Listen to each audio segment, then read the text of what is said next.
question 23 of fall 2024 Annual Reader Exam 2. Just for people's information, I already make the mathematically walk through how to do each step on my 2025 winter office hour, just to show you which one, okay? Questions 34, 35, 36, 37. So it's mathematically every step works through on the board. So I'm writing here, okay?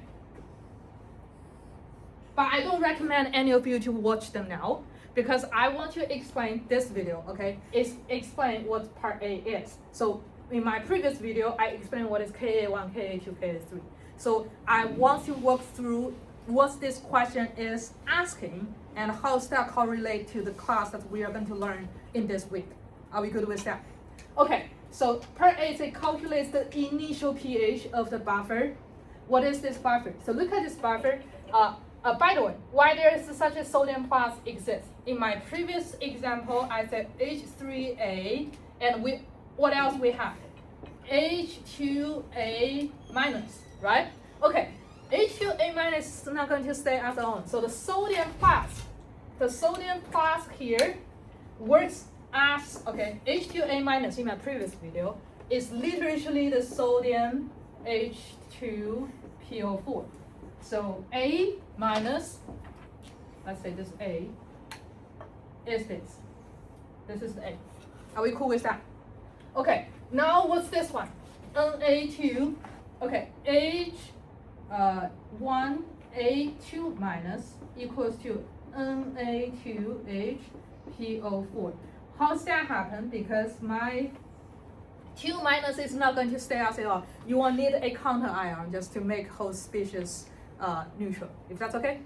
Okay, now we are on the same page of my H3A, H2A, H1A2 minus. This is basically that. What's being referred here, I have mixing of H2A and this. Let me circle this. Yeah, I have a mix of that, which pretty much makes sense. You see my 3 case before, everything is a mixture. It's just a matter of how much they want to be.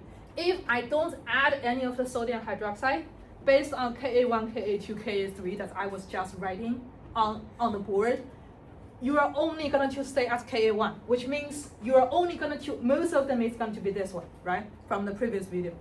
However, now, what's the change? I just manipulate, okay? If I only have pure H3A, that's most of them is going to be in this format, based on the equilibrium constant. Based on Ka1 is way larger than Ka2 and Ka3. What if I just want more of you? What do? I add them into the flask. If I manually add more, then I can manipulate the ratio of you two and make whatever I want. Okay, what is the thing I want? It's not, I did not write them here. There's a word writing in the question said buffer. This is a buffer because I want both of you to be here, do certain things I want you to do, okay? Yeah. So are they both the buffer or just one of them? Buffer is a mixture of these two.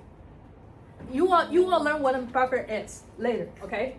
So buffer basically is a set of conjugates of weak acid or base together. What does the buffer do is, okay, let's say if I don't get along with one of you, okay, if I don't get along with you, then you are going to be the buffer because you talk to me and you talk to him. So if we are going to fight, then you are going to say, okay, he said that. Is that okay for you? Okay, so this is a buffer. What does the buffer do? Some of them, they are really they like hydrogen more than the other. Some of them, they like base more than the other. So there's such a thing of buffer between these two, so they talk to both sides. Okay, that's buffer. So buffer usually will be a set of something. This question is a buffer question. Oh, it's actually here, buffer. Yeah, here's my buffer. Okay, buffer, because when I add sodium hydroxide, add a strong base, what's the buffer going to do? The buffer is going to say, oh, we have more of the base, but let's give you my protons. See, I have so many protons. I'm capable to give my protons away, so my pH of the whole flask will still remain the same. So the most important part of the buffer will be stay the same pH of the flask, okay? So if you don't have a buffer, adding sodium hydroxide, as you guys are doing the strong acid, strong base titration, the pH will jump really fast. But with a buffer, they won't, because there are so many hydrogen protons and there are so many different layers of the reaction that can happen. They are gonna to be stable, a very stable pH. Are we cool with this? Okay. Calculate the initial pH of the buffer before addition of sodium hydroxide. Is basically based on after I manipulate how much sauce that I'm putting in the flask, that I will be able to tell there is a pH. Let me say this. If it's a buffer, the detailed walkthrough will be in that full video. If it's a buffer, it will range from 4 to I think it probably 4 to 7. Yeah, so there will be a range that this buffer is keep going, because this buffer can talk to both acid side and the base side. They will they're holding both ends from acid and base. Say if you have strong acid, strong base, they're jumping the pH like this. Okay, that's the pH. But with a buffer, they say like don't jump to 10. Let's just stay here in the middle using my protons, so you get some protons, okay? So this is what the buffer do. What the part A is asking, I'm asking before I add in sodium hydroxide, where is my pH? And what is part B is asking, let me see for real quick. Okay, what's there also a part B? Okay, determine the amount of sodium hydroxide. Determine part B is how much sodium hydroxide will be needed if I want my final pH, okay? Final pH to be 7.4. This is, okay, part A ask before I add sodium hydroxide. Part B ask after I add sodium hydroxide. It will still within this range, but it's showing you instead of strong acid, strong base, you add sodium hydroxide to a certain point, your pH just go to 10 point-ish directly.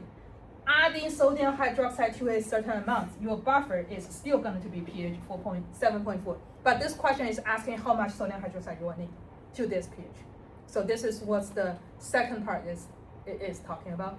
And just so you know, maybe I'll just finish here. Okay, I'll just finish. It's already 7 minutes.